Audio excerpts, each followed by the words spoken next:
শুভেচ্ছা জনাব বিচাৰিছোঁ।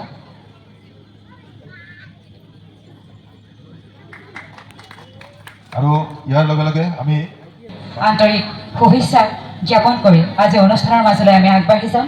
ইয়াত উপবিষ্ট সমূহ জ্যেষ্ঠ ব্যক্তিৰ চৰণত মই নতশিৰে প্ৰণাম জনাইছোঁ, আশীষ বিচাৰিছোঁ আৰু সৰুসকললৈ বহুত বহুত মৰম বিলাই আজিৰ অনুষ্ঠান আৰম্ভ কৰিম। আৰু যদিহে আজিৰ অনুষ্ঠানটো চলাই নিয়াত সহযোগ কৰে জ্যোতি প্ৰদীপ্তায় গুৰু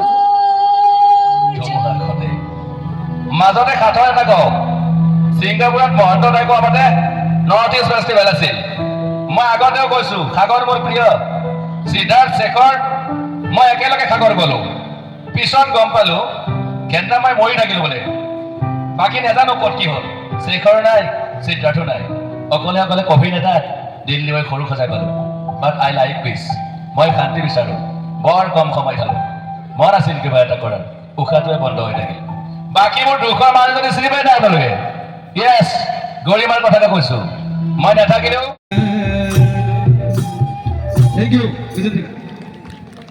বহুত বহুত আন্তৰিক ধন্যবাদ জ্ঞাপন কৰিছোঁ খুলুংবাই। সঁচাকৈ আজি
জ্ঞাপন কৰিছোঁ।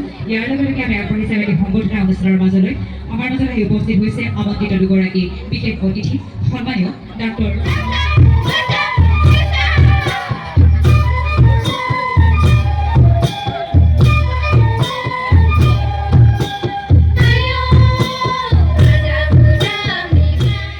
এয়া আছিলে গান্ধীবাৰীৰ বিহুৰ অনুষ্ঠান বাৰীৰ ৰহণীয়া আৰু বিভিন্ন জনগোষ্ঠীয় বিহুৰ লগতে মুকলি বিহু উপভোগ কৰি এয়া হৈছে আমাৰ উভতনি যাত্ৰা। পৰৱৰ্তী ভিডিঅ'ত পুনৰ লগ পাম। আজিৰ ভিডিঅ'টোৰ পৰা বাই বাই।